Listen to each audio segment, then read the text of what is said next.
Hi, I'm Sam Fortunis and you're watching Stand Up with Sam. Today we're going to explore Little St. George Island, also known as Cape St. George.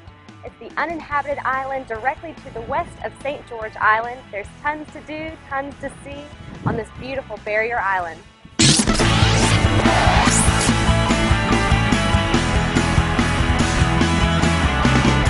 Little St. George Island, being an uninhabited island, only accessible by boat or paddling. If you wanted to, you could swim, but I wouldn't suggest it. The closest access point is the cut of St. George Island, Bob Sykes Cut, which was created in 1954. It cuts right through to the Apalachicola Bay area, and the only way to get there is the plantation on the island. So if you are staying in the plantation, you have access to this, but it's not open to the public.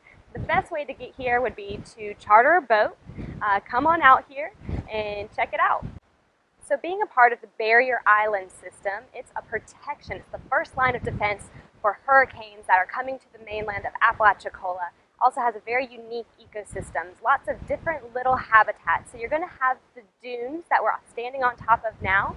You're also going to have the low-lying beach area, the tidal marshes, the flatwood pine system, so a little bit of a forest in here, which is all really cool, all in one place to explore. St. George Island, Little Cape St. George, is 9 miles long and a quarter mile to a mile wide in some points.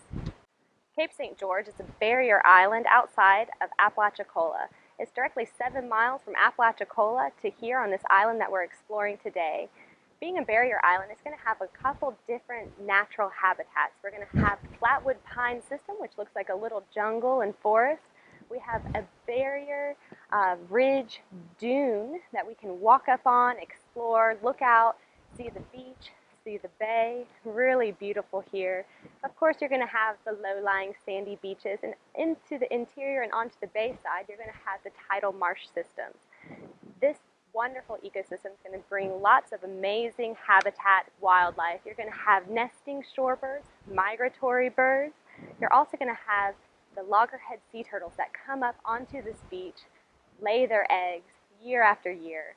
There's also another unique tortoise, the Gopher Tortoise, that comes to this island and tunnels through, digs holes. Really cool.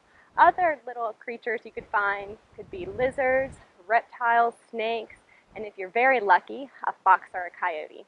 A brief history of Little St. George Island would include the original inhabitants of the Creek Indians who were here. They had oyster rose harvests until the time of the colonialization of Apalachicola, which became a huge trading port. That's when the Cape St. George Lighthouse was constructed in 1833. In 1954, U.S. Army Corps of Engineers constructed the ship channel Bob Sykes Cut, creating Cape St. George, aka Little St. George. So this land was always here, but it was connected to St. George Island. With the creation of Bob Sykes Cut and this becoming its own little island, allowed for preserving the natural environment. We are here at the Bob Sykes Pet Kiosk on Little St. George Island, where you can see some of the wonderful activities that Cape St. George Island has to offer. It's a great place for fishing. If you come to Franklin County on a charter and go out fishing with the captain, they're most likely going to bring you to Bob Sykes Cut. It's a wonderful place for all of the fish to pass through. You can fish off the jetties here, or you can get in a boat. Like I said, it's an uninhabited island and there's no bridge to get here. So the best way is to charter a captain, get on over here. You can also see all of the wonderful shorebirds that we have. We have the oyster catchers, the plovers, the terns. It's a really wonderful place to bring your binoculars, get out here, see the wildlife.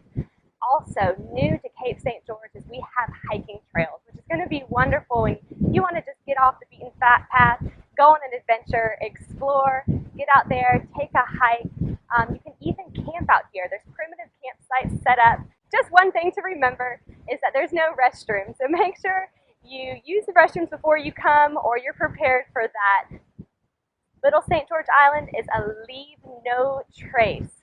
So get your trash, take it with you. Don't leave anything. We want to preserve this beautiful island.